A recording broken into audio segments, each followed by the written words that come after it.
Bismillahirrahmanirrahim. Assalamualaikum warahmatullahi wabarakatuh.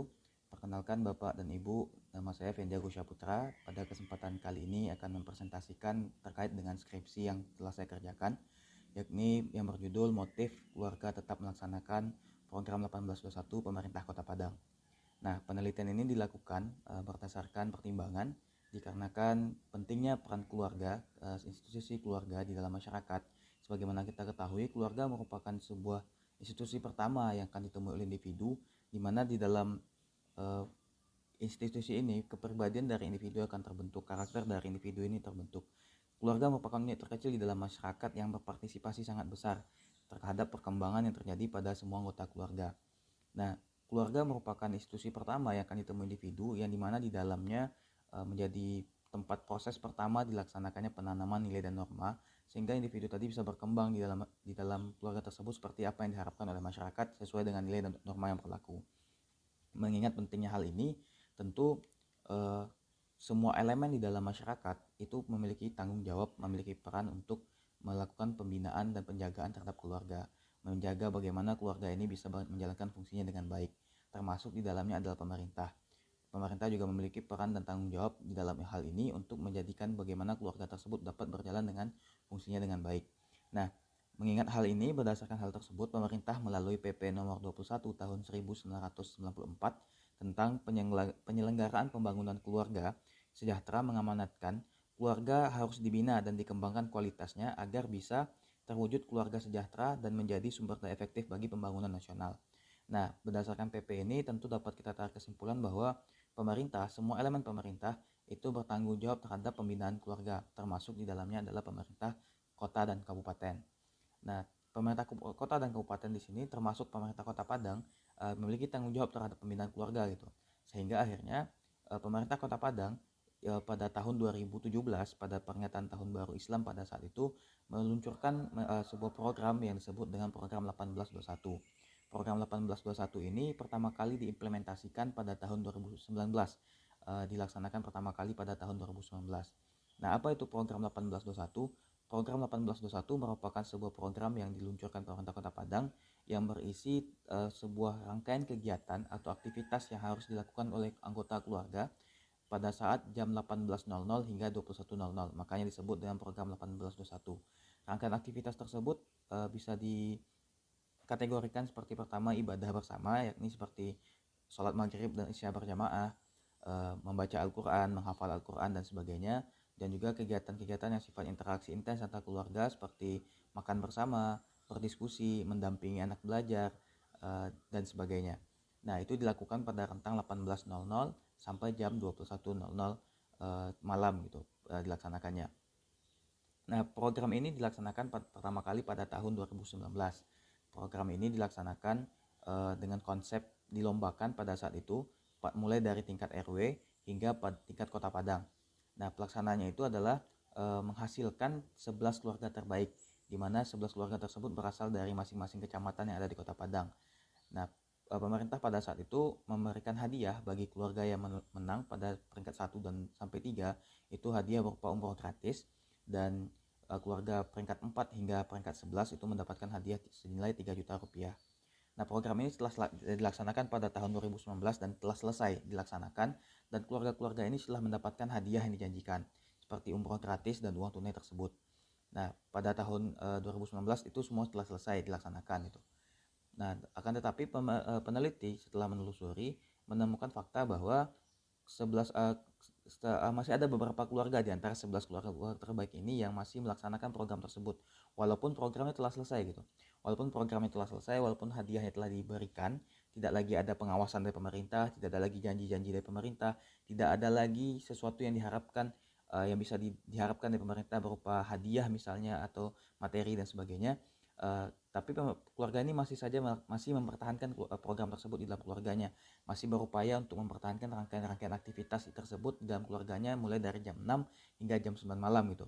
Nah, hal ini membuat peneliti merasa tertarik untuk melakukan penelitian terkait hal ini untuk menemukan apa yang menjadi latar belakang atau apa yang menjadi motif dari keluarga ini tetap melaksanakan program 1821 ini di dalam keluarga. Nah, rumusan masalah dari penelitian ini adalah dikarenakan program ini telah selesai, program ini telah selesai dilaksanakan, tidak ada lagi pengawasan dan sebagainya, akan tetapi keluarga ini masih melaksanakan, maka rumusan masalah peneliti lakukan ini adalah apa motif keluarga tetap melaksanakan program 1821 pemerintah Kota Padang di dalam keluarga.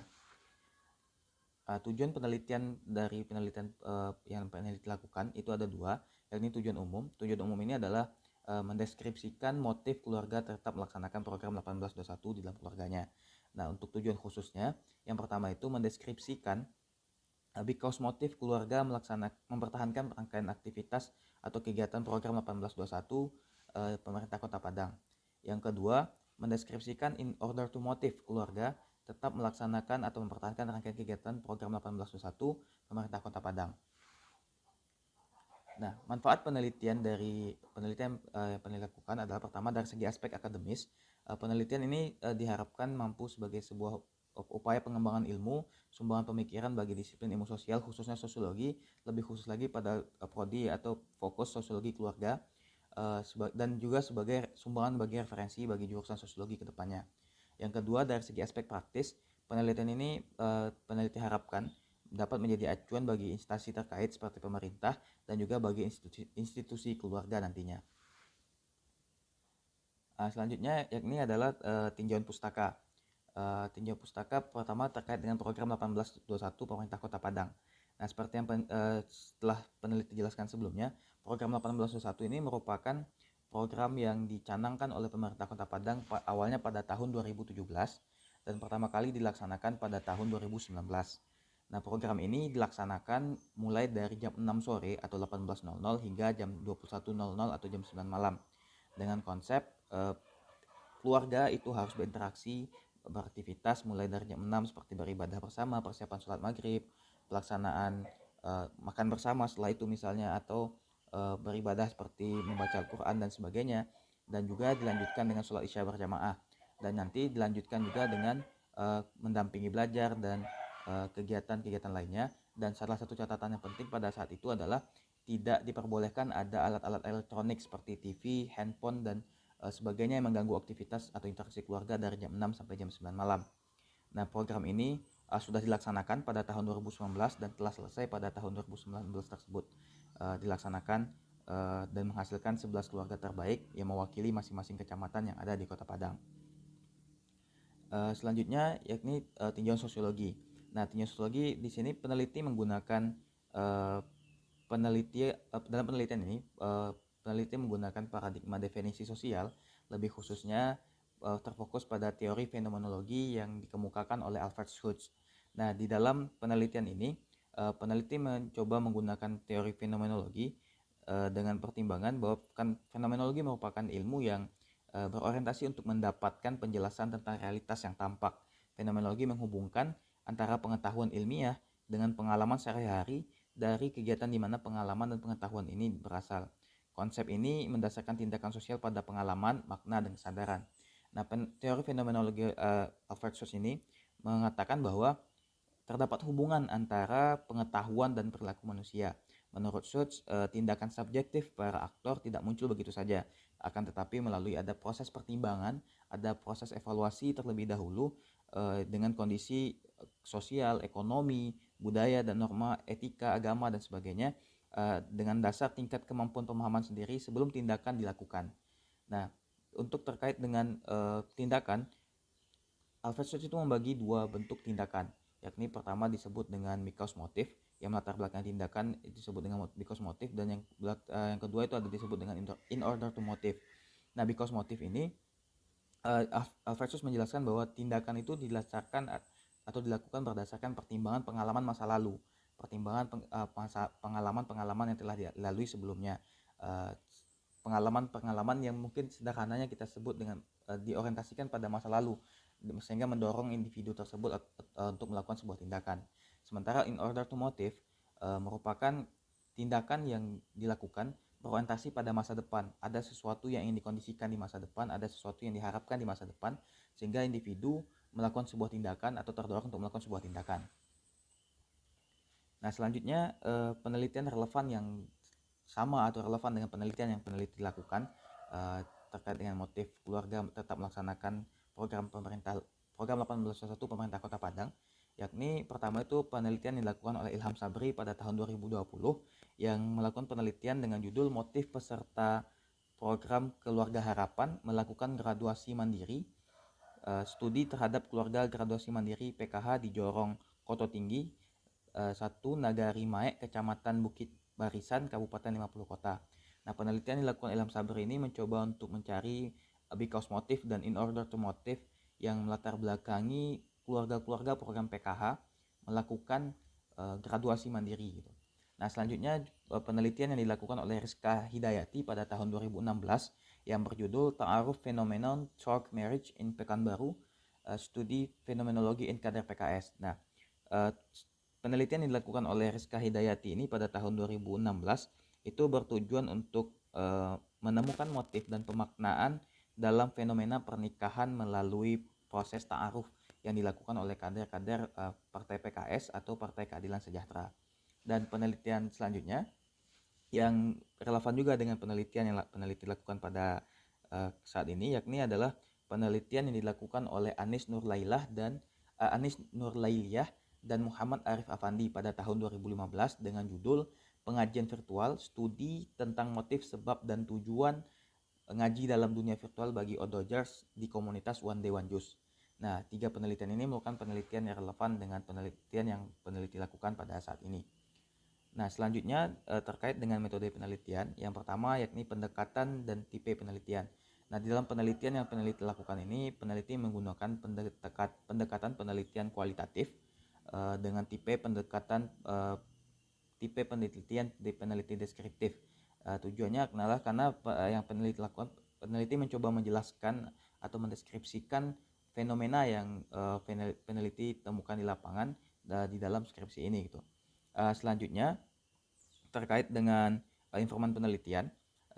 Informan penelitian menurut Prof. Afrizal di dalam bukunya itu adalah orang-orang yang memberikan informasi baik tentang dirinya maupun orang lain atau suatu kejadian. Nah, informan penelitian itu dibagi atas 2, ada informan pelaku, ada informan pengamat. Nah, informan pelaku adalah orang-orang yang memberikan informan pelaku adalah informan yang memberikan keterangan tentang dirinya, tentang perbuatannya, tentang pikirannya, tentang interpretasinya dan sebagainya. Dan informan pengamat adalah orang-orang yang mungkin memberikan informasi terkait dengan orang lain dan sebagainya. Nah, di dalam penelitian yang peneliti lakukan ini, informan pelaku itu adalah informan pelaku itu adalah informan keluarga yang masih melaksanakan program 1821 pemerintah Kota Padang sampai dengan saat ini. Nah, sementara informan pengamatnya adalah informan yang berasal atau orang-orang yang beraktivitas di sekitaran keluarga-keluarga tadi seperti tetangga dan sebagainya, yang mengetahui kenal dengan keluarga ini dan mengetahui kegiatan-kegiatan yang dilakukan oleh keluarga tersebut seperti tetangga biasanya dan sebagainya. Nah, teknik yang peneliti gunakan untuk mengambil informan itu adalah teknik purposive sampling, yakni teknik di mana peneliti telah menentukan kriteria informan sebelum melakukan penelitian. Nah, dalam teknik purposive sampling ini jumlah informan itu tergantung dengan kebutuhan informasi yang peneliti butuhkan. Nah, jika nanti dalam proses penelitian yang dilakukan telah mencapai titik jenuh atau redundansi, maka peneliti bisa menyetop untuk mencari informan tersebut gitu. Nah, di dalam penelitian ini peneliti pada saat melakukan penelitian mencapai titik jenuh informasi itu pada saat telah mengumpulkan 5 informan pelaku dan juga 14 informan pengamat. Nah, dalam penelitian ini informan pelaku yang peneliti temukan yakni ada 5 keluarga, yakni pertama ada keluarga Bapak Wandi Rizal yang berasal dari Kecamatan Kuranji. Yang kedua itu ada keluarga Bapak Junardi yang berasal dari Kecamatan Padang Timur. Yang ketiga itu ada keluarga Bapak Arman yang berasal dari Kecamatan Padang Barat. Yang keempat ada keluarga Bapak Dian Wahyudi yang berasal dari Lubuk Kilangan. Dan terakhir itu ada keluarga Bapak M. Riza Hari Susanto yang berasal dari Kecamatan Padang Selatan. Dan di 5 keluarga informan pelaku ini diikuti oleh 14 informan pengamat nanti yang akan peneliti sampaikan. Keluarga-keluarga ini peneliti pilih menjadi informan pelaku dikarenakan keluarga-keluarga ini merupakan keluarga-keluarga yang menjadi peserta pelaksana program 1821 pada tahun 2019 dan merupakan keluarga yang sampai saat ini masih mempertahankan program 1821 tersebut di dalam keluarganya. Sehingga peneliti memutuskan untuk memilih keluarga ini menjadi keluarga-keluarga yang menjadi informan pelaku. Dan pada saat melakukan penelitian, mulai dari informan pelaku pertama sampai kelima, peneliti hentikan untuk mencari informan tambahan atau informan pelaku tambahan. Itu dikarenakan pada saat penelitian ini peneliti merasa sudah mendapatkan informasi sudah mencapai titik jenuh atau redundancy tadi, sehingga tidak ada informasi baru yang peneliti dapatkan pada saat berdiskusi dengan keluarga yang terakhir. Dari 1 hingga kelima itu cenderung jawabannya sudah mencapai titik jenuh menurut peneliti, sehingga peneliti memutuskan untuk menghentikan pada keluarga kelima sebagai informan pelaku dan 14 informan pengamat yang mengiringi gitu. Selanjutnya itu data yang diambil, data penelitian itu kan terbagi dua, ada data primer dan data sekunder. Data primer merupakan data rujukan utama yang memang kita temukan, merupakan sumber asli atau sumber pertama. Sementara kalau data sekunder merupakan data yang kita dapatkan bukan dari sumber utama tapi penyajian orang lain. Nah, dalam penelitian ini peneliti menggunakan data primer, di mana peneliti langsung mendapatkan data itu dari sumber utama, yakni keluarga-keluarga yang menjadi pelaksana program 1821. Peneliti tidak menggunakan rujukan yang disajikan orang lain seperti mungkin studi pustaka dan sebagainya, tidak seperti itu. Nah, selanjutnya terkait dengan teknik pengumpulan data. Nah, dalam penelitian ini penyaji menggunakan dua teknik di dalam pengumpulan data. Yang pertama itu observasi, yang kedua itu wawancara mendalam. Nah, observasi yang peneliti gunakan itu tekniknya adalah observasi partisipan, di mana peneliti terlibat di dalam aktivitas keluarga tersebut dari jam 6 sore sampai jam 9 malam. Jadi peneliti datang ke rumah keluarga informan, mengikuti aktivitasnya dari jam 6 sampai jam 9, mengamati juga jika terlibat di dalamnya, seperti ikut pergi sholat berjamaah. Jika keluarga tersebut melaksanakan mengaji, peneliti juga ikut membaca Al-Quran di situ. Dan ketika makan bersama juga peneliti ikut terlibat di dalam kegiatan makan bersama tersebut. Nah, untuk observasi sendiri, peneliti mulai pada saat itu dari tanggal 7 Desember 2020, mulai dari keluarga Bapak Gunardi dan Ibu Ermayanti yang ada di Kecamatan Padang Timur. Dan terakhir itu peneliti lakukan di keluarganya Bapak Dian Wahyudi yang berasal dari Lubuk Kilangan pada tanggal 11 Februari 2021. Jadi peneliti melakukan observasi pada informan pelaku ini mulai dari tanggal 7 Desember 2020 sampai dengan 11 Februari 2021. Nah, selanjutnya wawancara mendalam juga peneliti lakukan terhadap 5 keluarga informan pelaku ini dan juga kepada informan pengamat. Wawancara mendalam ini di dalam pelaksanaannya peneliti menggunakan instrumen pertama itu bantuan alat-alat pengumpulan data tersebut. Ada pertama itu ada pedoman wawancara, yang kedua handphone. Handphone ini peneliti gunakan untuk merekam sesi wawancara, juga untuk mencatat informasi-informasi yang peneliti rasa perlu untuk dicatat. Nah, wawancara ini peneliti lakukan pertama kali pada tanggal 22 Desember 2020 dan terakhir dilaksanakan pada 11 Februari 2021. Nah, pada tanggal 22 Desember 2020 ini wawancara mendalam pertama kali peneliti lakukan pada keluarga Bapak Junardi dan Ibu Ermayanti, dan terakhir dilaksanakan wawancara mendalam ini pada tanggal 11 Februari 2021. Waktu itu dilaksanakan dengan Bapak Jufri yang merupakan salah seorang informan pengamat yang penyaji temukan di Kelurahan Kotolalang, Kecamatan Lubuk Kilangan. Nah, adapun kendala yang peneliti alami pada saat proses pengumpulan data ini seperti wawancara mendalam dan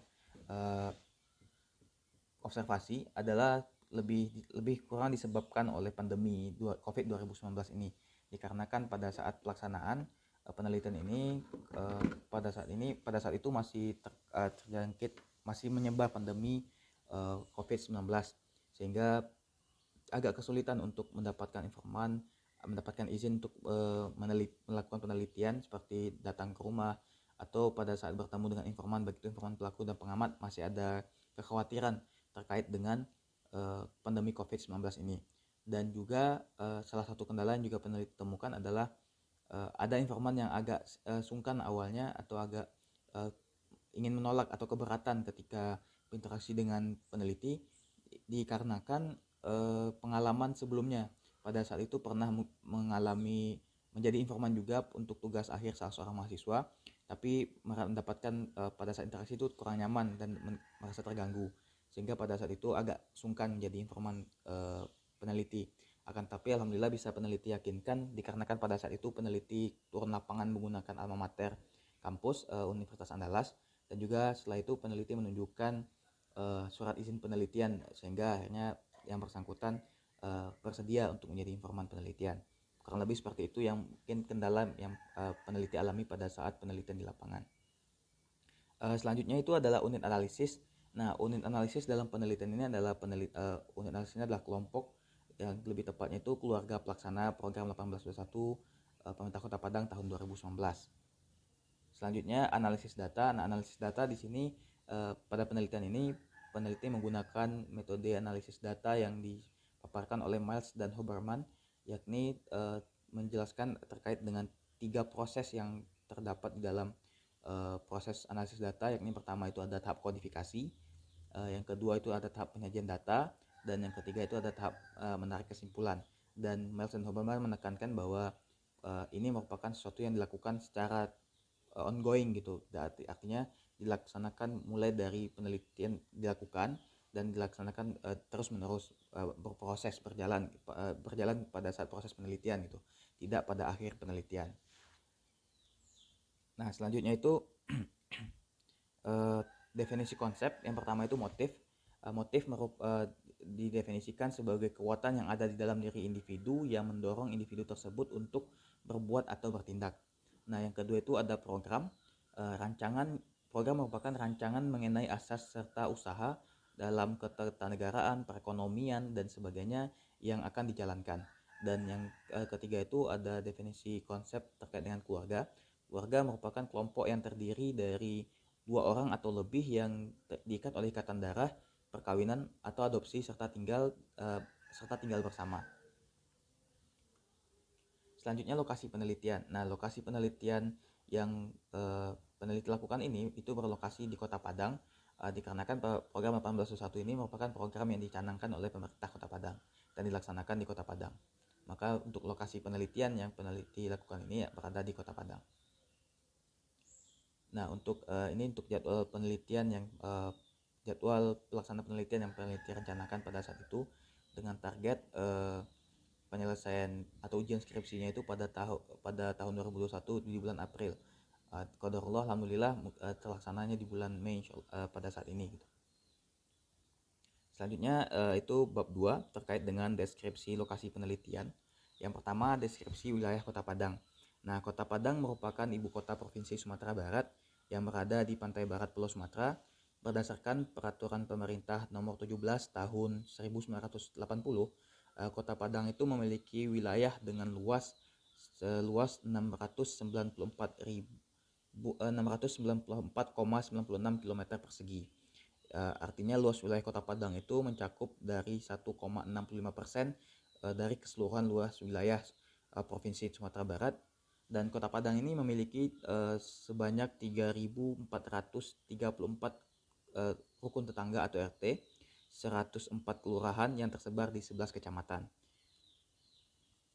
Nah, untuk batas-batas wilayah Kota Padang ini di sebelah utara berbatasan dengan Kabupaten Padang Pariaman, yang sebelah selatannya berbatasan dengan Kabupaten Pesisir Selatan.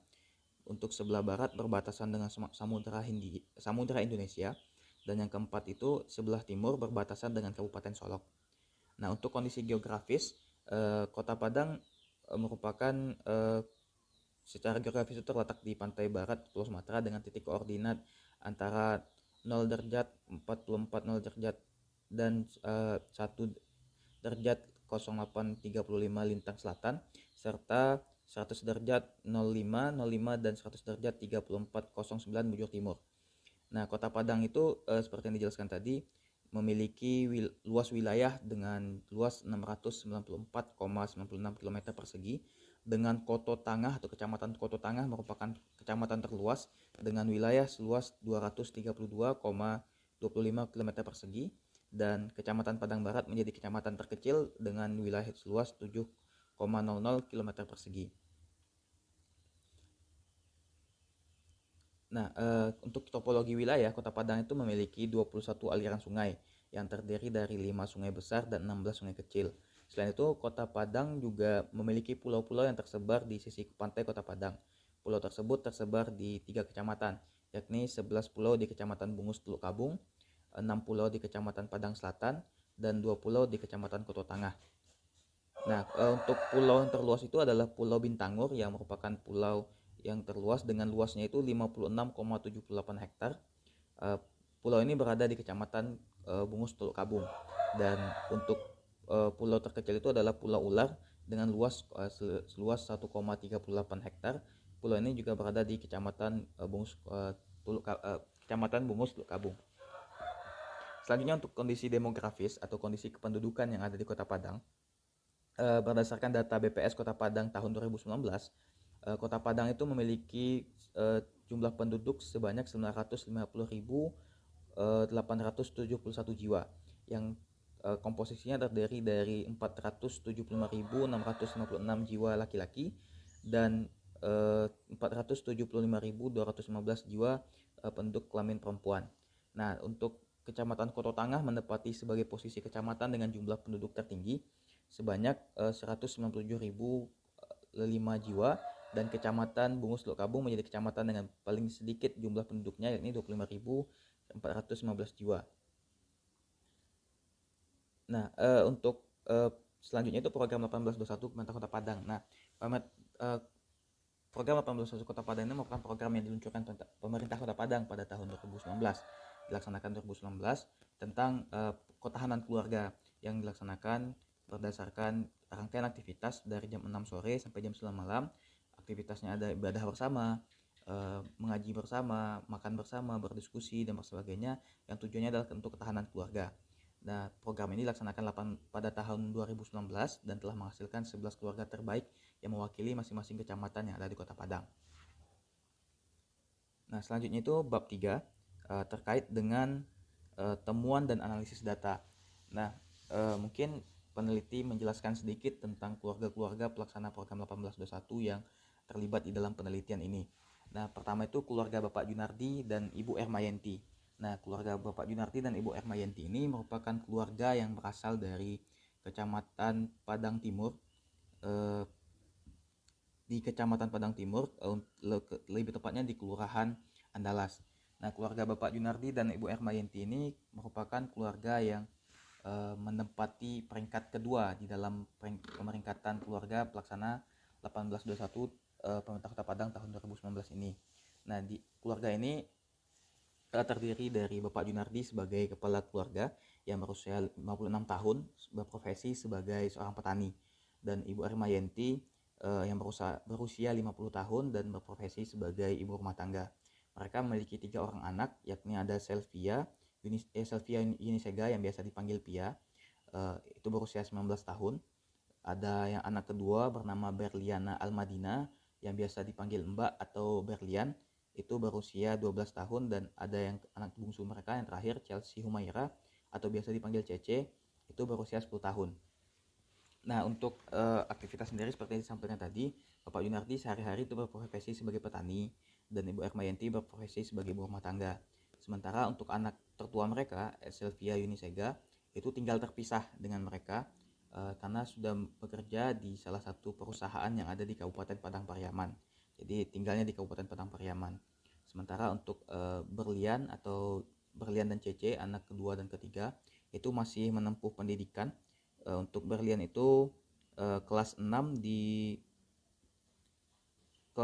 SD Negeri 34 Simpang Haru, dan CC itu kelas 4 di SD Negeri 34 Simpang Haru. Jadi masih sekolah di sekolah dasar kelas 6 dan kelas 4 di masing-masing SD yang sama gitu, untuk Berlian dan CC tadi.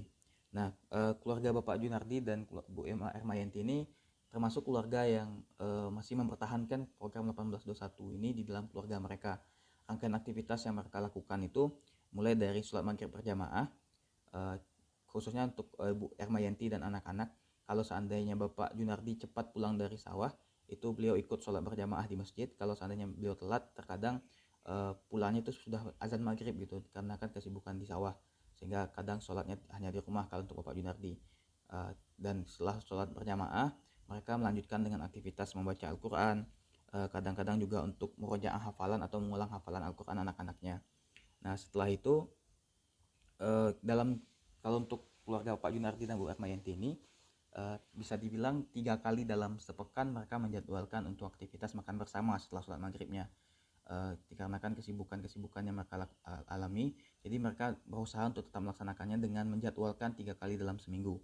Nah setelah itu mereka melanjutkannya dengan sholat isya berjamaah itu di masjid, dan setelah itu dilanjutkan kalau seandainya ada tugas sekolah dari Cece dan Berlian, itu mereka mengerjakannya setelah sholat isya, dan itu didampingi oleh Bapak dan Ibu Junardi dan Ibu Ermayanti.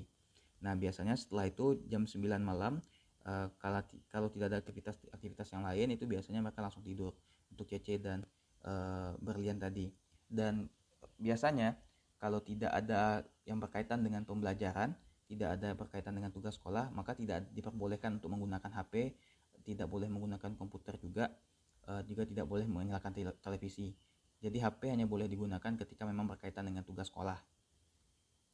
Nah rangkaian aktivitas ini dilakukan di dalam keluarga Bapak Junardi dan Ibu Ermayanti, dan dilibatkan atau diarahkan juga kepada anak-anaknya, khususnya kepada Berlian dan Cece.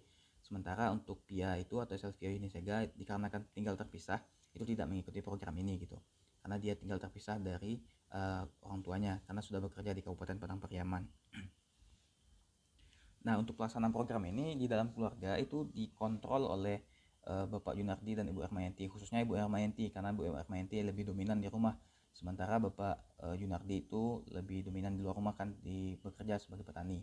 Tapi malam ketika di rumah, mereka berdua saling bekerja sama untuk melaksanakan program ini, mengawasi pelaksanaan program ini dalam keluarga terhadap anak-anaknya. Sementara kalau Cece dan Berlian dikarenakan masih kecil, masih anak-anak, itu melaksanakan program ini mengikuti keluarganya gitu, khususnya untuk mengikuti kedua orang tuanya. Nah kenapa keluarga ini masih melaksanakan, Bapak Junardi dan Ibu Ermayanti ini masih melaksanakan program ini?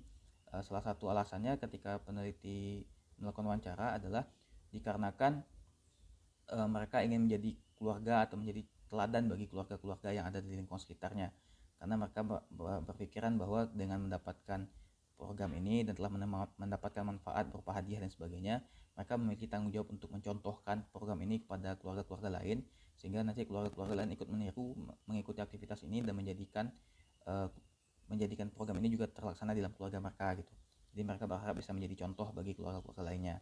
Dan juga alasannya adalah dikarenakan mereka ingin mendapatkan efek baik atau kebaikan-kebaikan lain dari program ini, karena mereka meyakini bahwa dengan tetap melaksanakan program ini dalam keluarga, karena program ini adalah kebaikan, ini bisa menjadi magnet untuk mengundang kebaikan-kebaikan lainnya yang bisa datang ke keluarga mereka itu. Contohnya mereka mengatakan bahwa anak mereka yang mendapatkan pekerjaan, si Via itu salah satunya dikarenakan mereka melaksanakan program ini, sehingga salah satu bentuk kebaikan yang mereka terima adalah anak mereka dapat pekerjaan. Itu keluarga Bapak Junardi dan Ibu Ermayanti. Dan keluarga yang kedua itu ada keluarga Bapak Wan Rizal yang berasal dari Kecamatan Kuranji. Nah keluarga Bapak Wan Rizal ini terdiri dari Bapak Wan Rizal dan juga Bapak Wan Rizal yang berusia 44 tahun, istri beliau Ibu Harma Fitriani yang berusia 35 tahun, dan 3 orang anaknya, yakni pertama Atif Lutfi yang berusia 13 tahun, Hanifah Ulia Kurataini yang berusia 11 tahun, dan Azra Alifa Aliyah yang berusia 9 tahun. Nah untuk aktivitas keseharian, Bapak Wan Rizal itu bekerja sebagai ASN atau aparatur sipil negara di salah satu rumah sakit di Kabupaten Padang Pariaman. Sementara itu istrinya Ibu Harma Fitriani beraktivitas sehari-hari sebagai ibu rumah tangga. Sementara untuk anak pertamanya si Atif itu saat ini duduk di bangku kelas 7 di salah satu pondok pesantren Diniyah Pasi di Kabupaten Agam. Jadi untuk Atif sendiri pada saat ini tinggal terpisah dengan orang tuanya dikarenakan tengah mondok di salah satu pesantren di Kabupaten Agam.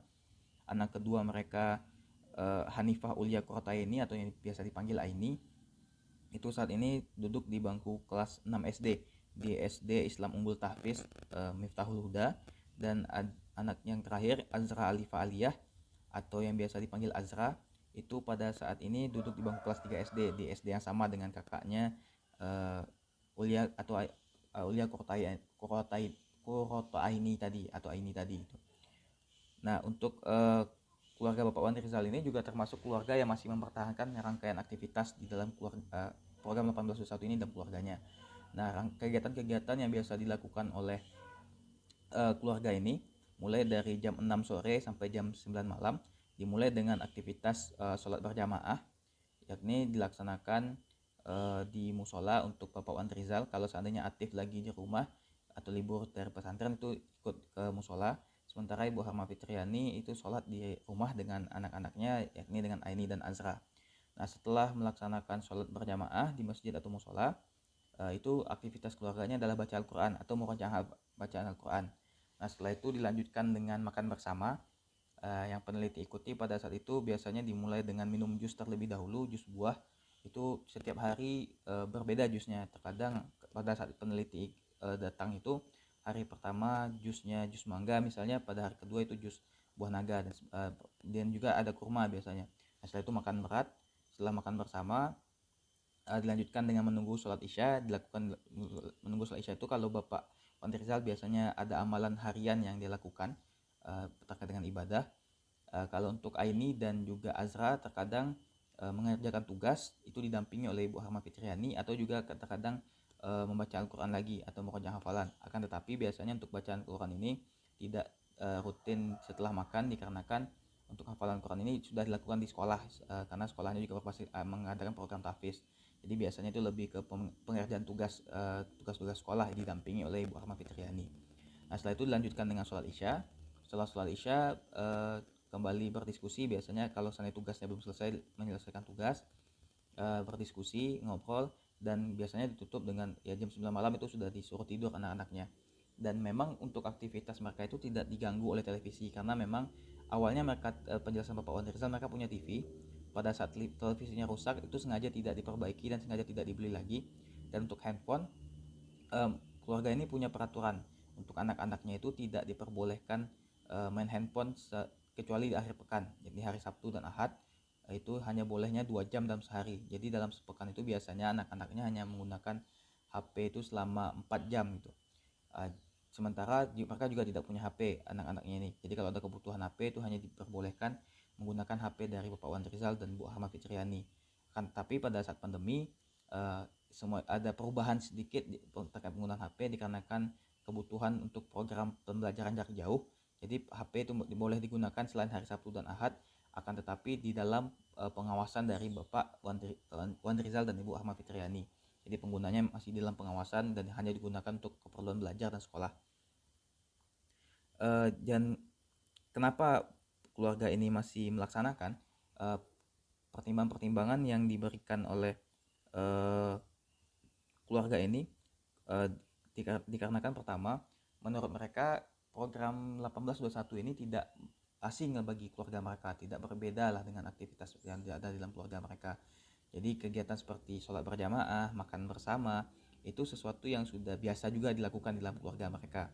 Jadi dengan adanya program ini, mereka lebih tepatnya itu mempertegas saja pelaksanaan dalam keluarga mereka. Mungkin ada aktivitas-aktivitas baru juga yang ditambahkan, kan, tapi yang umum seperti makan bersama, sholat bersama, dan pembatasan penggunaan HP itu sudah ada sebelumnya. Kan, tapi dengan adanya program ini mereka memiliki dalih atau penguatan ketika menerapkan terhadap anak, karena ketika disampaikan kepada anak ini merupakan program pemerintah yang harus kita ikuti, jadi sehingga anaknya tidak protes dan sebagainya. Dan selanjutnya itu juga kenapa masih dipertahankan di dalam keluarga, pertimbangan dari keluarga ini juga adanya kekhawatiran terhadap kondisi tantangan zaman. Nah, ini disampaikan oleh Ibu Harma Fitriani terkait dengan kekhawatiran ini gitu. Menurut beliau, dengan kondisi tantangan zaman pada saat ini, kemajuan teknologi informasi seperti adanya gadget, internet dan sebagainya, pendampingan anak itu harus lebih ekstra. dengan kondisi seperti ini. Jadi untuk hal itu makanya program ini tetap dipertahankan, karena menurut beliau salah satu bentuk menjaga keluarga itu dengan seperti ini gitu, untuk menghadapi kondisi tantangan zaman pada hari ini ya, dengan salah satunya program ini dilaksanakan dalam keluarga, karena kondisi tantangan zaman menurut beliau itu sudah sangat mengkhawatirkan gitu, dengan adanya kemajuan teknologi informasi, internet dan gadget sebagainya. Juga selanjutnya itu kenapa keluarga ini juga masih melaksanakan, itu dikarenakan pertimbangannya ingin agar keluarganya menjadi terbina ke arah yang lebih baik gitu, dengan harapan menjadi keluarga yang lebih baik, karena dengan program-program ini diharapkan anak-anaknya bisa berkembang ke arah yang lebih baik. Seperti mungkin ada keluarga-keluarga lain yang dicontoh, misalnya seperti saudara-saudaranya yang punya anak hafiz Quran dan sebagainya. Nah, dia berharap dengan program ini dilaksanakan dalam keluarga bisa menunjang hal tersebut, bisa mencapai hal tersebut gitu. Dan selanjutnya juga keluarga ini melaksanakan program 1821 dalam keluarga masih mempertahankan sampai saat ini dengan pertimbangan atau harapan bisa mendapatkan kebahagiaan dunia dan akhirat. Nah, karena dari penjelasan Bapak Wan Rizal dan Ibu Ahmad Fitriani menjelaskan bahwa program ini merupakan kebaikan, program ini merupakan sesuatu yang baik, yang kalau dilaksanakan secara istiqomah, ikhlas karena Allah, itu bisa mendatangkan pahala, bisa mendatangkan kebaikan, dan bisa menjadi sebab untuk mendapatkan kebahagiaan dunia dan akhirat. Nah, hal inilah mendorong keluarga ini tetap mempertahankan program ini dalam keluarganya. Ya, selanjutnya itu keluarga informan pelaku yang ketiga, ini keluarga Bapak Arman yang berasal dari Kecamatan Padang Barat. Nah, lebih tepatnya itu di Kelurahan Puros. Nah, keluarga Bapak Arman ini terdiri dari Bapak Arman sebagai kepala keluarga yang berusia 54 tahun dan berprofesi sebagai pedagang. Yang kedua, istri beliau Ibu Nurjanah yang berusia Ibu Nurjanah yang berusia 46 tahun yang berprofesi sehari-hari sebagai ibu rumah tangga, dan mereka memiliki 5 orang anak. Yang pertama itu ada Adli Nur Khamsa, itu berusia 20 tahun, pada saat ini beraktivitas sebagai mahasiswa di Universitas Islam Negeri Imam Bonjol. Yang kedua itu ada Eliza Madila yang berusia 19 tahun, juga masih berstatus sebagai mahasiswi di Universitas Islam Negeri Imam Bonjol, Kota Padang. Dan anak ketiga mereka Muhammad Bintang Atorik, itu berusia 15 tahun, pada saat ini kelas 9 di SMP Negeri 25 Kota Padang. Dan anak keempat dan kelima mereka anak kembar Muhammad Sakib dan Sakif, pada saat ini duduk di bangku kelas 3 SD di SD Negeri Ujung Gurun. Nah, untuk program 1821 ini masih dipertahankan di dalam keluarga, dilaksanakan di dalam keluarga Bapak Arman ini, khususnya kepada 3 orang anaknya, yakni Muhammad Bintang, Torik, dan juga kepada Sakif dan Sakib. Sementara untuk Adli dan Elza itu tidak lagi terlalu diimplementasikan, dikarenakan kesibukan mereka sebagai mahasiswa membuat mereka jarang lebih banyak beraktivitas di luar rumah. Jadi Bapak Arman dan Ibu Nurjana fokus melaksanakan program ini, tetap mempertahankan program ini kepada anak-anaknya yang masih di rumah, dominan di rumah, seperti Bintang, Sakif, dan Sakib. Nah, aktivitas keluarga ini mulai dari ibadah sholat maghrib, itu biasanya Bapak Arman, Bintang, Sakif, dan Sakib ini sholatnya itu di masjid, dan dilaksanakan di masjid dekat rumah mereka. Setelah itu sholat maghrib mereka membaca Al-Quran bersama-sama di rumah, dan juga Bapak Arman terkadang menyimak atau mendengarkan bacaan Al-Quran dari anak-anaknya ini, dari Bintang, Sakib, dan juga Sakif gitu. Nah, setelah itu mereka lanjutkan dengan sholat berjamaah, sholat isya berjamaah. Setelah itu mereka makan bersama. Setelah makan bersama, kalau ada tugas, ada aktivitas-aktivitas seperti mengerjakan tugas sekolah, mengerjakan PR, atau belajar, itu biasanya didampingi. Dan biasanya juga tidak diperbolehkan untuk menggunakan handphone.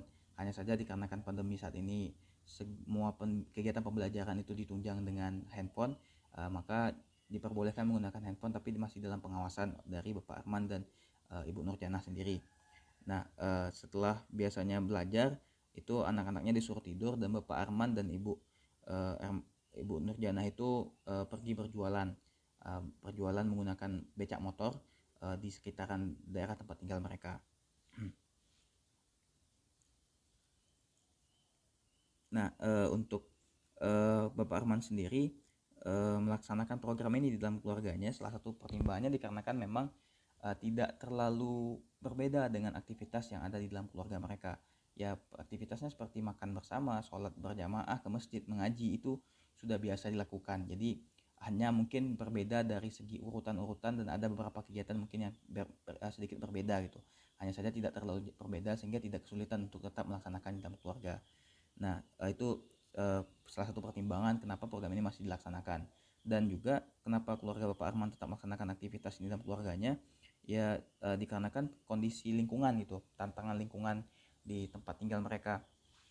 Karena menurut Bapak Arman sendiri, lingkungan tempat tinggal mereka, khususnya daerah Purus ini, daerah yang memiliki yang rawan dengan permasalahan sosial, seperti anak-anak mudanya itu cenderung melakukan hal-hal yang menyimpang seperti makan narkoba, minum minuman keras dan sebagainya. Nah, jadi dengan ya Purus ini, kalau istilahnya Pak Arman itu sendiri bilang seperti gudangnya preman lah gitu. Jadi dengan aktivitasnya tetap dilaksanakan di dalam keluarga, berharap keluarga anak-anaknya khususnya itu terjaga dari tantangan-tantangan tersebut. Jadi ketika siang hari berinteraksi dengan masyarakat sekitar, mungkin mendapatkan pengaruh atau hal-hal buruk. Nah, hal ini dinetralisir dengan program-program ini di dalam keluarga pada saat malam hari, dengan aktivitas ibadah, diskusi, interaksi dengan anak gitu. Sehingga akhirnya hal-hal negatif yang mungkin mereka temui atau mereka dapatkan ketika siang hari itu bisa diantisipasi di malam harinya. Dan ini merupakan pelaksanaan program ini dianggap sebagai bentuk pembinaan keluarga gitu, sebagai upaya untuk membina keluarganya ke arah yang lebih baik, supaya menjadi keluarga yang lebih baik ke depannya. Nah, selanjutnya itu keluarga yang keempat, itu keluarga Bapak Mirza Hari Susanto, yang selanjutnya peneliti sebut dengan Bapak Hari, yang berasal dari Kelurahan Rawang, Kecamatan Padang Selatan. Bapak Hari, keluarga Bapak Hari terdiri dari Bapak Hari yang berusia 39 tahun, yang beraktivitas sebagai karyawan Bank Nagari, salah satu kepala bagian, dan istri beliau yang bernama Ibu Puspa Gemala Ayu yang berusia 39 tahun, yang sehari-hari beraktivitas sebagai ibu rumah tangga. Dan mereka memiliki dua orang anak. Yang anak pertama itu Muhammad Farhad Azam Hariyu yang berusia 10 tahun, yang saat ini duduk di bangku kelas 6 di SD Alam Aroyan.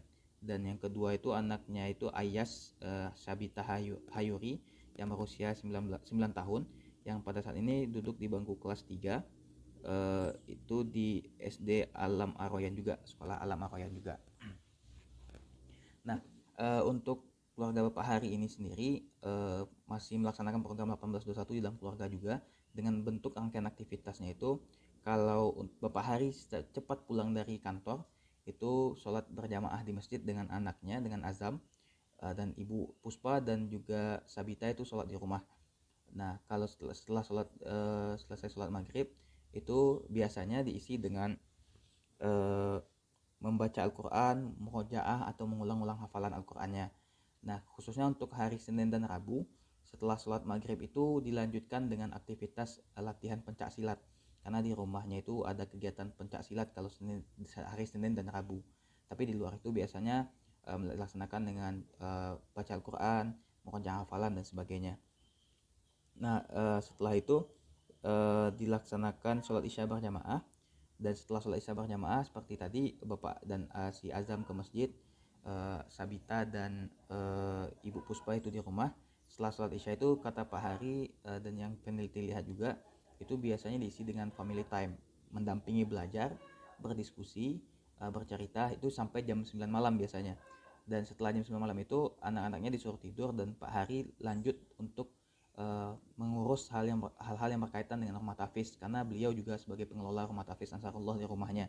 Jadi selain sebagai pegawai bank, beliau juga pengelola salah satu rumah tahfiz yang ada di rumahnya di daerah tersebut. Nah, itu biasanya dilakukan atau dikelola atau diurus setelah aktivitas dengan anak-anaknya jam 9 malam. Nah, selanjutnya itu untuk TV itu, selama peneliti melakukan observasi, peneliti tidak melihat mereka menyalakan televisi, tidak ada kegiatan menonton televisi sampai jam 9 malam. Dan untuk handphone sendiri, Bapak Hari juga punya kebijakan bahwa anak-anaknya tidak dibelikan handphone. Beliau menyampaikan bahwa bukan karena tidak sanggup untuk membelikan, cuman dikarenakan pertimbangannya anak-anaknya masih belum butuh, dan kalau seandainya ada kebutuhan terkait dengan handphone tuh bisa menggunakan handphone dia atau handphone istrinya. Dan selama pandemi karena memang kebutuhan belajar ya itu diperbolehkan, tapi tetap diawasi gitu, diawasi oleh Bapak Hari atau Puspa terkait menggunakan handphone itu sendiri. Nah,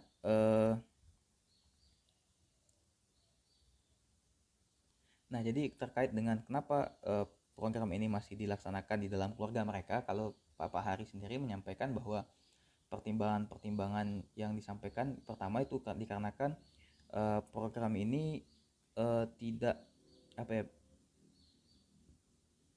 dikarenakan program ini mirip lah dengan metode pendidikan yang didapatkan pada saat mereka masih anak-anak dulu dari orang tuanya. Jadi menurut Pak Hari, dia hari ini merupakan hasil didikan dari orang tuanya. Dia hari ini merupakan hasil dari metode didikan orang tuanya yang tidak terlalu jauh berbeda dengan program 1821 ini. Jadi dia melanjutkan ini karena menurut dia dia adalah hasil baik dari metode pendidikan orang tuanya dulu. Dan ketika dia lihat program pendidikan hari ini yang di dalam program 1821 tidak berbeda jauh, maka dia mempertahankannya dengan harapan ya sama, supaya anak-anaknya nanti menjadi seperti dia di kemudian hari gitu. Nah, selanjutnya juga dikarenakan program 1821 ini tuntutan kegiatan di dalam program ini tidak terlalu berbeda juga dengan aktivitas yang biasa dilakukan di dalam keluarga itu. Karena dia menganggap ya seperti untuk sholat berjamaah, membaca Al-Quran dan sebagainya, makan bersama, larangan menggunakan handphone itu ya sudah ada juga di dalam keluarganya. Jadi ketika dilaksanakan pun program ini tidak membebani gitu, tidak menjadi sesuatu yang memberatkan itu, karena sudah mirip-mirip juga dengan apa yang biasa dilakukan di dalam keluarga gitu. Nah, selanjutnya juga Bapak Hari tetap melaksanakan program ini dengan harapan bahwa aktivitas-aktivitas program ini ya rangkaian kegiatan-kegiatan yang dilakukan di dalam program ini di dalam keluarga mereka, dia berharap menjadi sesuatu yang tertanam, mengakar kuat di dalam diri anak-anaknya, dan berharap di kemudian hari anak-anaknya juga menjadikan ini sebagai cara hidup mereka nantinya, cara mereka menjalani kehidupan, tertanam di dalam dirinya, dilaksanakan sehingga hanya diteruskan nanti sampai mereka dewasa di masa depan nantinya, berkeluarga dan sebagainya. Jadi diharapkan menjadi cara hidup bagi anak-anaknya program-program tersebut itu, sehingga tetap dipertahankan di dalam keluarga. Nah, selanjutnya juga menurut beliau di masa depan nantinya tantangan-tantangan yang akan dihadapi oleh anak-anaknya akan sangat banyak. Tantangan-tantangan yang akan dihadapi oleh anak-anak dan keluarganya itu akan sangat banyak yang merintangi, sehingga perlu disiapkan agar bisa menghadapi tantangan tersebut.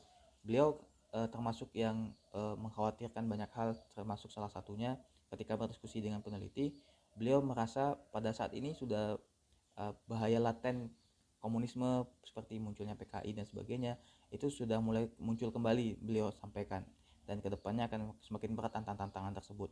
Jadi anak-anaknya disiapkan agar siap untuk menghadapi tantangan-tantangan yang muncul di kemudian hari, dengan salah satunya yakni dengan melaksanakan program ini dalam keluarga. Nah, selanjutnya itu keluarga informan pelaku terakhir itu adalah keluarga Bapak Dian Wahyudi yang berasal dari Kelurahan Kotolalang, Kecamatan Lubuk Kilangan. Nah, keluarga Bapak Dian Wahyudi ini terdiri dari Bapak Dian Wahyudi yang berusia 47 tahun, yang sehari-hari bekerja sebagai karyawan di BUMN Semen Padang. Yang selanjutnya itu istri beliau Ibu Novi Nelawati yang sehari-hari bekerja sebagai ibu rumah tangga. Dan juga anak mereka ada 2 orang, yakni Muhammad Alifatul Zikra yang berusia 13 tahun dan pada saat ini menempuh pendidikan di kelas 8 SMP Islam Terpadu Dar El Iman. Dan yang kedua itu anak mereka Naika Putih Azahra yang berusia 11 tahun yang duduk di bangku kelas 6 SD di SD Semen Padang. Nah, keluarga ini masih melaksanakan program 1821 juga di dalam keluarga mereka dengan rangkaian aktivitas. Sebelum maghrib itu Bapak Dian Wahyudi dan keluarga itu biasanya makan bersama terlebih dahulu sembari menunggu sholat maghrib. Setelah itu sholat maghrib berjamaah, Bapak Dian Wahyudi dengan aktif itu melaksanakan sholat, Bapak Dian Wahyudi dan Alif itu melaksanakan sholat di musola, dan Ibu Novi dengan Putih itu sholat di rumah. Nah, setelah sholat maghrib berjamaah itu dilanjutkan dengan membaca Al-Quran atau juga merujaah hafalan Al-Quran. Setelah itu dilanjutkan dengan sholat isya. Setelah sholat isya diisi dengan aktivitas menemani anak-anak yang belajar, mendengarkan alif misalnya untuk nyetor hafalan Al-Quran kepada gurunya, dan juga terkadang sekedar berdiskusi, bercerita-cerita sampai akhirnya anak-anaknya tertidur. Nah, untuk penggunaan HP, Bapak Dian Wahyudi sendiri dan Ibu Novi itu tidak membelikan HP yang bisa mengakses internet untuk Alif dan juga Putih. Mereka hanya dibekali HP yang bisa digunakan untuk nelpon dan SMS. Itu dikarenakan mempertimbangkan kalau nanti lagi di sekolah dan ada kebutuhan untuk dijemput dan sebagainya, itu bisa menggunakan HP tersebut, tapi tidak bisa akses internet. Sementara untuk HP yang kalau seandainya ada kebutuhan akses internet dan sebagainya berkaitan dengan kepentingan sekolah dan sebagainya, itu menggunakan HP dari Bapak Dian Wahyudi atau Bu Novi, dan itu diawasi penggunaannya. Perubahannya palingan pada saat pandemi ini dikarenakan kebutuhan pembelajaran, itu karena butuh HP untuk akses internet, maka diperbolehkan menggunakan HP Bapak Dian Wahyudi dan Ibu Novi. Karena misalnya seperti Alif yang masih pandemi pada saat ini, itu misalnya pada jadwal rutin untuk setoran hafalan kepada gurunya di sekolah, itu terkadang menggunakan media daring gitu, jadi menggunakan HP dari Bapak Dian Wahyudi atau Ibu Novi Nelawati. Nah, kenapa mereka masih melaksanakan program ini? Ketika peneliti tanyakan, berdiskusi, disampaikan bahwa pertama, keluarga Bapak Dian Wahyudi ini mempertahankan karena memang aktivitasnya juga tidak terlalu jauh berbeda dengan program yang ada di dalam program 1821 ini. Seperti makan bersama, sholat berjamaah itu sudah ada di dalam keluarga mereka, hanya saja memang urutannya berbeda secara jadwal, secara intensitas pelaksanaan. Jadi dengan ada program ini lebih penegasan saja menurut beliau gitu. Dan selanjutnya juga dengan mempertahankan program ini, Bapak Dian Wahyudi dan Bu Novi Nelawati berharap keluarganya menjadi lebih baik ke depannya, karena dia dan istrinya adalah hasil didikan orang tuanya dulu dengan metode yang berbeda, dengan cara yang berbeda, dan beliau berharap dengan cara yang seperti saat ini yang menurut beliau jauh lebih baik, itu bisa membuat keluarganya menjadi lebih baik juga ke depannya. Nah, itu keluar menurut pemaparan dari Bapak Dian Wahyudi dan Ibu Novi Nelawati. Nah, itu sedikit memaparkan yang peneliti sampaikan terkait dengan keluarga pelaksana program 1821 yang berjumlah 5 keluarga tadi. Nah, terkait dengan perubahan aktivitas selama pandemi COVID-19, nah seperti yang penyaji sampaikan tadi, ada beberapa perubahan atau penyesuaian terkait pelaksanaan program ini dalam keluarga yang dilakukan oleh keluarga-keluarga tersebut dikarenakan oleh pandemi COVID-19. Misalnya pertama itu terkait dengan pelaksanaan ibadah sholat berjamaah. Nah, di dalam program 1821 kan itu disampaikan bahwa salah satu kegiatannya adalah sholat berjamaah, baik itu di masjid atau di musola. Itu dilaksanakan berjamaah gitu.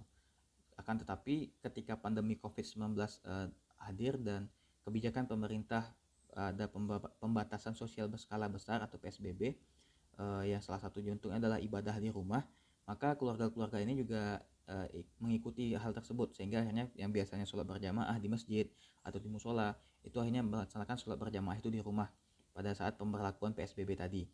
Nah, jadi keluarga-keluarga tersebut melaksanakan ibadah yang awalnya di masjid atau musola itu dipindahkan ke rumah gitu. Yang kedua, perubahannya terkait dengan penggunaan handphone. Nah, yang salah satu hal yang diunggulkan sebenarnya dari program 1821 ini adalah pembatasan atau pelarangan penggunaan handphone dari jam 6 sore atau jam 18.00 sampai jam 9 malam atau 21.00 tersebut. Itu biasanya diberlakukan di dalam program ini, dan keluarga-keluarga tersebut biasanya masih mempertahankan. Akan tetapi ketika pandemi COVID-19 melanda, ada pemberlakuan PSBB dan juga PJJ, pembelajaran jarak jauh, di mana anak-anak belajar di rumah dan lebih berbasis online, membuat keluarga ini juga harus menyesuaikan gitu, sehingga untuk mengerjakan tugas dan sebagainya itu anak-anak karena tugasnya ada di HP, pengumpulannya juga via HP, dan bahan-bahannya juga ada di HP pada saat itu dikirimkan oleh guru-guru, membuat mau tidak mau ya anak-anak juga harus mengakses HP pada jam-jam tertentu, itu seperti jam pada maghrib selesai mengaji atau pada isya selesai sholat itu untuk mengerjakan tugas, itu butuh HP, itu butuh handphone itu. Nah, hal ini membuat pada rentang waktu yang jam 6 sampai jam 9 biasa nggak ada HP, itu akhirnya mereka juga harus menjadi menggunakan HP. Akan tetapi diusahakan oleh keluarga ini tetap diawasi dalam pengawasan orang tua penggunaan handphone tersebut, dan juga hanya keperluannya terkait dengan belajar, di luar itu tidak diperbolehkan. Itu yang terkait dengan perubahan selama pandemi. Nah, selanjutnya terkait dengan motif keluarga tetap melaksanakan program 1821.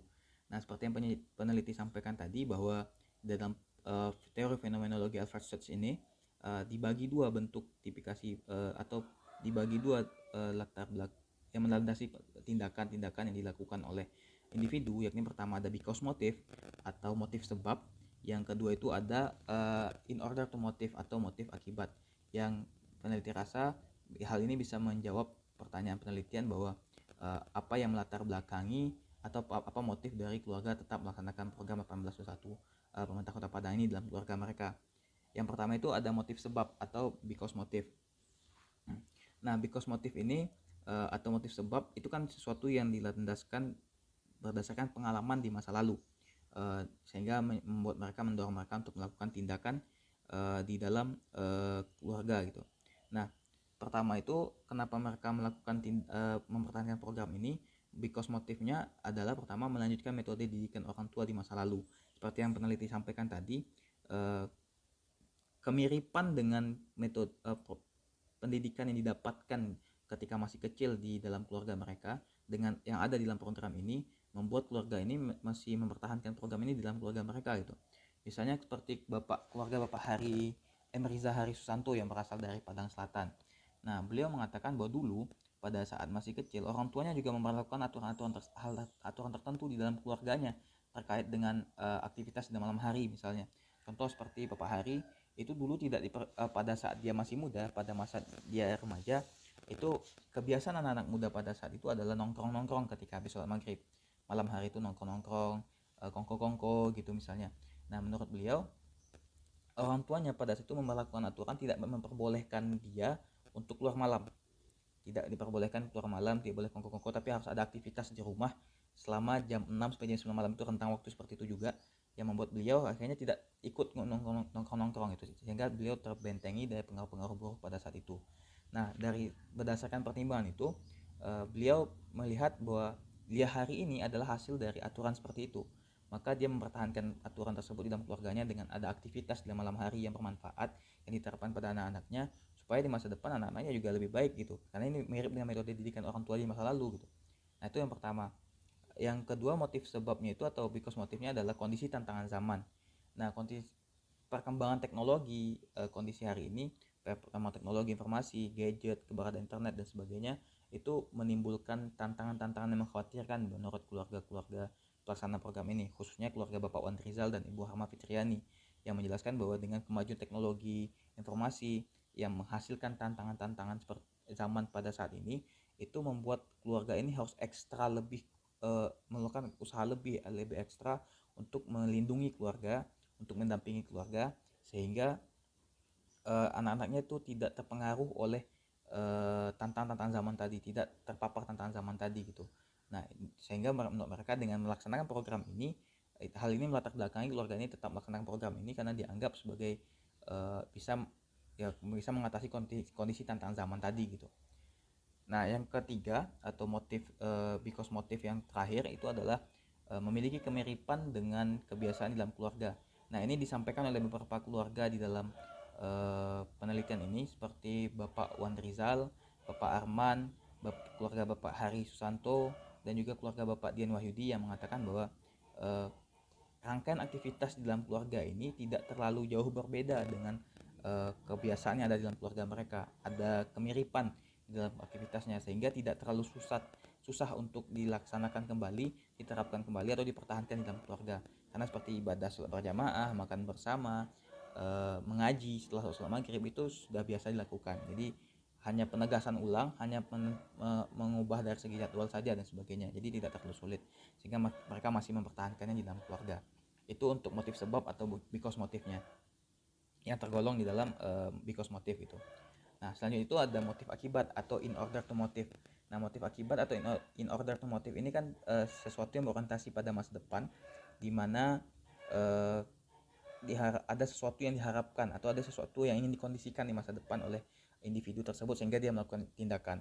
Nah, ini juga dilakukan oleh keluarga-keluarga pelaksana program 1821 tadi.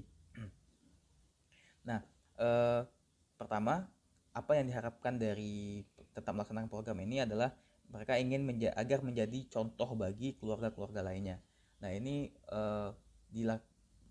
ditemukan di dalam keluarga Bapak Junardi dan Ibu Rahmayanti yang mengatakan bahwa berharap bahwa dengan tetap melaksanakan program 1821 dalam keluarga, melaksanakannya dalam keluarga, mempertahankannya di dalam keluarga, membuat mereka bisa menjadi teladan, menjadi contoh bagi keluarga-keluarga di lingkungan sekitar mereka, tempat tinggal mereka, yang membuat hal-hal baik yang mereka dapatkan ini terlihat oleh keluarga lain, dan keluarga lain itu merasa perlu mencontoh hal ini gitu, sehingga mereka melaksanakan program ini. Jadi tetap dilaksanakan dalam keluarga ini dengan harapan menjadi teladan, menjadi contoh bagi keluarga-keluarga lainnya di lingkungan sekitar mereka. Itu in order to motif yang pertama. Yang kedua itu ada motif akibat yang kedua, yakni adalah mencegah anak terpengaruh lingkungan. Nah, jadi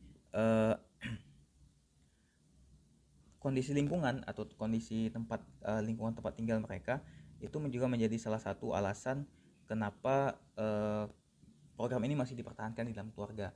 Ini bisa kita temukan di dalam keluarganya Bapak Arman yang berasal dari Kelurahan Puros, Kecamatan Padang Barat, yang mengatakan bahwa salah satu alasan kenapa dia masih mempertahankan program ini dalam keluarga adalah supaya anak-anaknya tidak terpengaruh oleh pengaruh buruk yang ada di lingkungan tempat tinggal dia di daerah Puros, karena beliau memaparkan bahwa daerah Puros itu memiliki kondisi lingkungan yang kurang baik. Bahasa beliau seperti yang disampaikan tadi, gudangnya preman itu. Terdapat banyak hal-hal negatif di sana. Jadi dengan berharap tetap melaksanakan program ini dalam keluarga, ketika anaknya beraktivitas siang hari di luar rumah, mendapatkan hal-hal buruk, misalnya berinteraksi dengan teman-temannya di lingkungannya, ketika malam hari itu bisa dinetralisir, bisa diantisipasi dengan adanya program yang seperti ini, ada mengaji, berdiskusi dan sebagainya, sehingga nanti hal-hal negatif tadi bisa dinetralisir gitu. Dia anak-anaknya tidak terpengaruh oleh kondisi lingkungan yang negatif tadi. Nah, yang selanjutnya itu in order to motifnya adalah agar mendapatkan kebaikan-kebaikan lainnya. Nah, ini keluarga Bapak Junardi dan Ibu Armayanti tadinya mengatakan bahwa karena mereka meyakini program ini adalah kebaikan. Aktivitas-aktivitas program ini adalah hal-hal baik yang bisa menjadi magnet untuk menarik kebaikan-kebaikan lainnya untuk datang ke keluarga mereka. Misalnya seperti kemudahan rezeki, kesehatan dan sebagainya. Bahkan mereka berharap mana tahu dengan tetap melaksanakan ini ada saja cara lain dari Allah nantinya untuk memberikan rezeki kepada mereka, sehingga mereka bisa berangkat umroh kembali atau naik haji, bahkan untuk kembali ke tanah suci Mekah itu. Jadi mereka berharap hal-hal yang mereka lakukan ini karena bersifat kebaikan bisa menjadi magnet untuk mengundang kebaikan lainnya. Dan mereka meyakini hal ini juga salah satu alasannya dikarenakan mereka meyakini anaknya Selvia Yunisega atau Pia itu bisa mendapatkan pekerjaan juga salah satunya dikarenakan mereka tetap mempertahankan program 1821 dalam keluarga mereka, sehingga memancing kebaikan berupa rezeki, anaknya dapat pekerjaan. Nah, selanjutnya itu ada juga motif in order to motifnya adalah agar keluarga terbina ke arah yang lebih baik. Nah, salah satu tujuan yang diingini didapatkan oleh keluarga pelaksana program ini yang mempertahankan dalam program 1821 ini dalam keluarga itu dikarenakan mereka ingin keluarga mereka terbina ke arah yang lebih baik. Nah, misalnya keluarga Bapak Wan Rizal ingin mempertahankan program ini dikarenakan ya agar anak-anaknya kedepannya menjadi lebih baik lagi, menjadi lebih baik kedepannya, menjadi lebih baik dari mereka. Misalnya seperti dalam kemampuan hafalan Quran, dalam segi bacaan Al-Qurannya, keimanan dan sebagainya, dan bisa menjadi lebih baik daripada mereka berdua gitu. Hal ini juga dipertimbangkan dikarenakan ya bisa lebih baik seperti keluarga-keluarga lain yang punya anak yang hafiz Quran, yang sekolah pesantren dan sebagainya. Jadi dengan program ini diharapkan anak-anaknya menjadi keluarganya itu menjadi terbina ke arah yang lebih baik. Begitu pula disampaikan oleh Bapak Arman yang ada di Purus.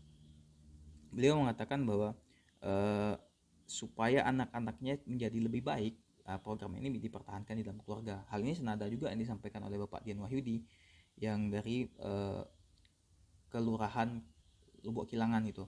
Dia juga mengatakan bahwa dia adalah hasil didikan orang tuanya dengan cara orang tuanya dulu, dengan metode yang berbeda yang diterapkan orang tuanya. Nah, dengan dia menerapkan metode yang lebih baik dibandingkan yang diterapkan orang tuanya, karena menurut beliau metode yang ada dalam program 1821 ini lebih baik dibandingkan yang diterapkan oleh kedua orang tuanya dulu, maka dia berharap anak-anaknya menjadi lebih baik lagi ke depannya, lebih baik dari dia, dari istrinya, baik dari segi keimanan, dari segi kemampuan dan sebagainya. Nah, untuk in order to motif selanjutnya itu adalah agar aktivitas ini menjadi cara hidup anak-anak ke depannya. Nah, keluarga pelaksana program 1821 ini mempertahankan program ini dalam keluarganya, berharap dengan tetap dipertahankan dalam keluarga, aktivitas-aktivitas atau rangkaian-rangkaian ini menjadi tertanam kuat di dalam diri anak-anaknya. Nah, dan dilanjutkan sampai di masa depan. Nah, ini disampaikan oleh Bapak Hari dan keluarga bahwa dia menginginkan bahwa dengan cara seperti ini, program ini tetap dilaksanakan dalam keluarga, membuat anak-anaknya memahami dan hal ini tertanam kuat di dalam diri anak-anaknya sehingga tetap dilanjutkan di keseharian mereka sampai mereka dewasa nanti, menjadi sesuatu yang melekat dan menjadi cara hidup bagi anak-anaknya ke depannya. Untuk program ini, maka program ini tetap dilaksanakan di dalam keseharian mereka di dalam keluarga agar nantinya keseharian ini diteruskan oleh anak-anaknya sampai mereka dewasa di masa depan nantinya. Nah, selanjutnya itu in order to motifnya adalah agar anak-anak mampu menghadapi tantangan zaman. Nah, ini dikarenakan ada keluarga yang meyakini bahwa kedepannya kondisi tantangan zaman yang akan dihadapi oleh keluarga mereka, oleh anak-anak mereka itu akan lebih berat, akan lebih banyak tantangan, akan lebih banyak hadangan yang menghalangi gitu. Nah, jadi dengan tetap melaksanakan program ini diharapkan anak-anaknya mampu menghadapi tantangan-tantangan zaman tersebut. Seperti keluarga Bapak Hari misalnya dari yang Padang Selatan. Dia mengatakan bahwa dia meyakini kedepannya tantangan-tantangan yang akan dihadapi anak-anaknya akan lebih berat. Dia meyakini bahwa kedepannya banyak hal-hal yang menghadang seperti adanya ideologi-ideologi menyimpang seperti komunisme, pemikiran-pemikiran PKI yang akan muncul kembali dan sebagainya, itu akan muncul kembali nanti di masa depan. Jadi anak-anaknya harus siap, harus mampu untuk menghadapi tantangan tersebut. Jadi salah satu bentuk upaya dia menyiapkan anak-anaknya agar mampu menghadapi tantangan zaman adalah dengan mengadakan program ini di dalam keluarga mereka, mempertahankannya di dalam keluarga mereka, karena anak-anaknya akan lebih banyak dekat dengan agama, nantinya akan lebih banyak dekat dengan dia, berdiskusi dan sebagainya, sehingga anak-anaknya diharapkan bisa menghadapi tantangan zaman tersebut. Dan yang terakhir itu adalah agar mendapatkan kebahagiaan dunia dan akhirat. Nah, dengan melaksanakan program ini diharapkan bisa mendapatkan kebahagiaan dunia dan akhirat nantinya gitu. Karena misalnya keluarga Bapak Wan Rizal dan Ibu Ahmad Fitriani yang berasal dari Kuranji meyakini bahwa program ini adalah kebaikan. Program ini adalah sesuatu yang bersifat ibadah kalau dikerjakan dengan baik, dikerjakan dengan ikhlas karena Allah, dilaksanakan berkelanjutan. Ini bisa menjadi salah satu peluang pahala yang mengundang kebahagiaan dunia dan akhirat dan nantinya gitu. Jadi dengan melaksanakan ini, tetap program ini dalam keluarga, maka bisa mendapatkan kebahagiaan dunia dan akhirat dikarenakan mendapatkan pahala-pahala dari program ini gitu. Yang dilaksanakan karena Allah, ikhlas karena Allah, dilaksanakan secara ikhlas, dilaksanakan secara kontinu dan berkelanjutan. Nah, itu in order to motif yang dapat peneliti paparkan terkait dengan kenapa keluarga-keluarga masih melaksanakan program 1821 di dalam keluarga mereka. Nah, jadi dalam penelitian ini peneliti menyimpulkan bahwa terdapat tiga because motif dan 7 in order to motif yang melatar belakangi kenapa keluarga-keluarga ini masih melaksanakan program 1821 dalam keluarganya. Untuk because motifnya, pertama itu ada melanjutkan metode didikan orang tua di masa lalu, yang kedua itu ada kondisi tantangan zaman, yang ketiga ada memiliki kemiripan dengan kebiasaan yang ada dalam keluarga. Sementara untuk in order to motif itu ada yang pertama itu adalah agar menjadi contoh bagi keluarga-keluarga lainnya, yang kedua itu agar mencegah anak terpengaruh lingkungan, yang ketiga ada agar mendapat kebaikan-kebaikan lainnya, yang keempat itu agar keluarga terbina ke arah yang lebih baik, yang kelima agar aktivitas ini menjadi cara hidup anak-anak ke depannya, dan yang keenam itu ada agar anak-anak mampu menghadapi tantangan zaman, yang terakhir agar mendapat kebahagiaan dunia dan akhirat. Nah, untuk saran dari peneliti sendiri terkait dengan program 1821 ini adalah yang pertama, peneliti menyarankan pemerintah Kota Padang untuk tetap melanjutkan program 1821 ini di dalam keluarga-keluarga yang ada di Kota Padang. Yang kedua itu peneliti juga menyarankan untuk pemerintah Kota Padang dalam pelaksanaannya nanti itu memperbanyak keluarga-keluarga peserta atau keluarga-keluarga pelaksana di masing-masing kelurahan. Hal ini dikarenakan peneliti mengharapkan agar manfaat dari program 1821 ini itu lebih masif lagi, tersebar luas di dalam keluarga-keluarga yang ada di Kota Padang. Selanjutnya itu peneliti juga menyarankan pemerintah Kota Padang agar tetap melakukan pengawasan dan pendampingan terhadap keluarga-keluarga yang mungkin telah menjadi peserta sebelumnya, uh, seperti keluarga 11 keluarga terbaik yang di tahun 2019 misalnya gitu. Dan yang terakhir, peneliti menyarankan keluarga pelaksana program 1821 tahun 2019 ini untuk dapat menjadi agen sosialisasi untuk menyebarkan dan mendorong keluarga-keluarga lainnya yang ada di lingkungan sekitar mereka untuk melaksanakan program ini di dalam keluarga mereka juga itu. Untuk menerapkan program 1821 ini di dalam keluarga mereka. Jadi keluarga pelaksana yang sudah menjadi 11 keluarga terbaik itu bisa menjadi agen untuk mendorong keluarga-keluarga lain untuk ikut melaksanakan program ini. Mungkin hanya itu yang dapat peneliti sampaikan terkait dengan skripsi yang telah peneliti kerjakan terkait motif keluarga tetap melaksanakan program 1821 dalam keluarga. Peneliti mohon maaf atas segala kekurangan, kekhilafan, ketidakpantasan dalam ucapan atau tindakan selama presentasi. Mudah-mudahan dimaklumi, dan peneliti mohon maaf sekali lagi. Terima kasih atas perhatian. Assalamualaikum warahmatullahi wabarakatuh.